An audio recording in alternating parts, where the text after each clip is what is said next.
Praise the Lord. இன்னைக்கு என்னன்னு பார்ப்போமா?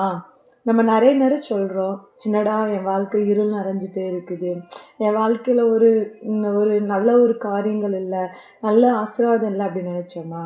யோசித்து பாருங்கங்க.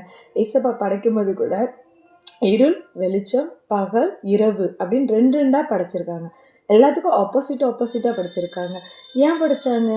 நம்மளுடைய வாழ்க்கையிலையும் அந்த இருள் இருக்கும், வெளிச்சம் இருக்கும். அந்த வெளிச்சமான ஆண்டவர் நம்மளுடைய வாழ்க்கையில் வரும்போது இந்த இருள் நினச்சதும் மறைஞ்சு போகும். இப்போ பாருங்கள், நல்ல வெளிச்சமாக இருக்குது. இப்போ கரண்ட்டு போயிட்டுனா எப்படி இருக்கும்? ஐயோ அப்படின்னு நம்ம கொஞ்சம் பயப்படும். ஆனால் அதே நேரத்தில் கரண்ட் வந்துச்சுன்னா எவ்வளோ சந்தோஷமாக இருக்கும். அப்போ கரண்ட் வந்த பிறகு நம்ம ரொம்ப சந்தோஷமாக இருக்கும். அதே போல் இந்த இருளான நேரத்துலையும் கூட, அந்த சூழ்நிலையும் கூட ஆண்டவர் உங்கள் கூட தான் இருக்கிறார். அதான் சொல்கிறாங்க, பயப்படாதே நான் உன்னோடு இருக்கிறேன். ஏசப்பா சொல்லிருக்காங்க, நிறைய வசனம் கொடுத்துருக்காங்க, பயப்படாதே அப்படின்னு சொல்லி நிறைய வசனம் இருந்தாலும் ஒரு சில வசனம் தான் நம்மளுக்கு அது என்னது, ஒரு ஒரு மனசுக்கு சாந்தம் இல்லைன்னா ஒரு அமைதி கொடுக்குற வசனமாக இருக்கும். அப்படி தானே?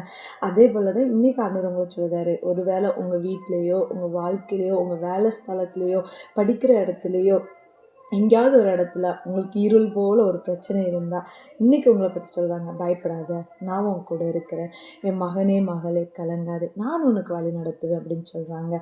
ஏசப்பா அப்படியான ஒரு தேவன் நம்மளை எவ்வளோ அன்பாக வச்சுருக்காங்க தெரியுமா?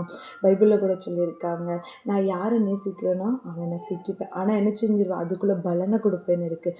ஒரு வேளை இன்றைக்கி நீங்கள் சிற்றேன்னா ரொம்ப சோதனையில் இருக்கீங்க, ஐயோ கடவுளை என்னை நேசிக்கலன்னு நினைக்கிங்க. இல்லைங்க, உள்ட்டா ஏசப்பா உங்களை ரொம்ப நேசிக்காங்க. அதான் உங்களுக்கு என்ன செய்வாங்க, சிற்றை தந்தாலும் அதன் கூட வலியும் தந்துடுவாங்க.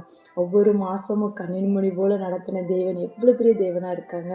அதே போல் இன்னைக்கு ஆண்டவர் உங்களை பார்த்து சொல்கிறாரு, பயப்படாத, நான் கூட இருக்கேன், உன்னுடைய காலங்களில் எல்லாவற்றையும் என்ன செய்வேன், ஆசீர்வாதமாக மாற்றுவேன், கவலைகளை கூட என்ன செய்வேன், ஆசீர்வாதமாக மாற்றுவேன்னு உங்களை சொல்கிறார். இந்த வார்த்தை உங்களுக்கு பிரயோஜனமாக இருக்கும். ஆண்டவருடைய நாமத்தினாலே ஆமென்.